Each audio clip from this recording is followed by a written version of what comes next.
Dia mengambil permen itu. Jarinya tiba-tiba terluka. Kemudian ada darah menetes dari atas. Saat Anthony menengok ke atas, ia melihat Candyman di cermin. Pintu lift lalu terbuka. Anthony lalu pergi. Saat di rumah, ia fokus membuat banyak lukisan. Ia lalu berhenti saat ada telepon. Anthony lalu menemui seorang seniman untuk mendiskusikan pameran lukisan. Saat Anthony pulang, ia melihat cermin. Anehnya, bayangannya menjadi Candyman. Ia lalu pergi ketakutan.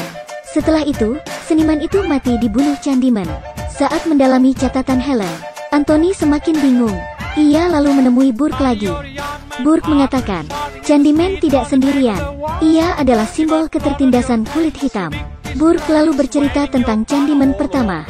Dahulu kala, seorang konglomerat kulit putih mengundang pelukis untuk melukis putrinya.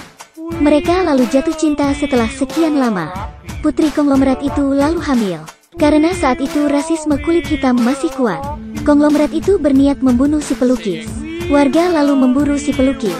Pelukis tertangkap saat di gereja. Tidak hanya memotong tangan kanannya, mereka menggantinya dengan kain dan membakarnya hidup-hidup.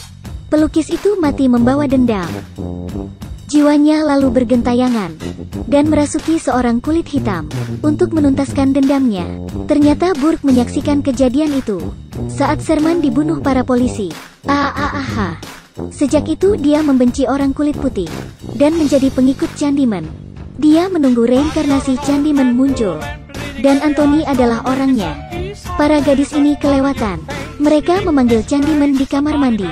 Alhasil,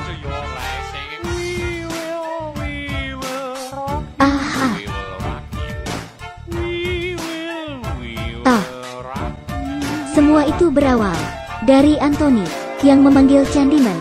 Lalu, karena obsesinya, gambar Candyman muncul di kepalanya. Ia lalu memproyeksikan gambar itu lewat lukisan. Lalu, luka di lengannya menyebar ke seluruh tubuh. Ia lalu dirawat di rumah sakit. Tragedi kamar mandi lalu disiarkan. Anthony yakin itu salah korbannya. Namun ia penasaran. Ia lalu pergi ke rumah ibunya. Saat ibunya melihat kondisi Anthony, ia lalu bercerita. Ternyata Anthony diculik oleh Helen. Namun, bukan atas kehendaknya. Saat itu Helen dirasuki Candyman. Anthony lalu terpilih sebagai penerus Candyman. Sebelum ia mati, Helen bangun di menit terakhir. Dia mengembalikan Anthony ke ibunya karena tak mau dirasuki.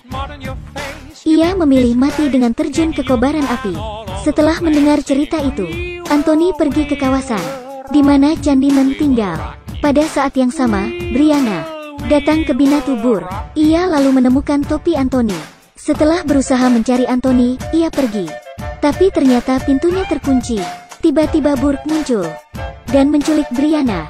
Saat Brianna bangun, ia disekap di dalam gereja. Tidak hanya itu, Burke lalu melaporkan pada polisi. Dia menemukan pelaku pembunuhan berantai.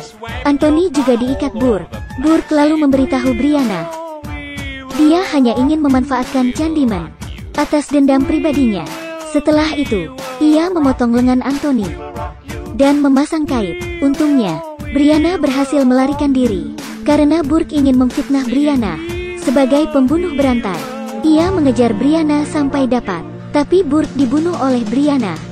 Setelah Anthony sadar, Brianna memeganginya. Namun, Anthony tewas kehabisan darah. Polisi lalu tiba. Sebelum Brianna menjelaskan, polisi melepas tembakan. Sejarah terulang lagi. Anthony mati mengenaskan, dan Brianna ditetapkan sebagai tersangka. Polisi memaksa Brianna membuat pernyataan palsu agar kasusnya cepat selesai. Kalau tidak, dia akan dihukum berat. Brianna lalu meminta satu permintaan. Bisakah saya bercermin sebentar? Lalu, Candyman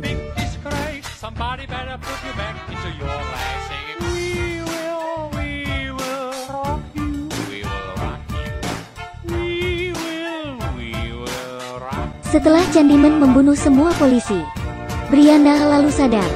Candyman lalu menghampirinya. Urban legend itu muncul.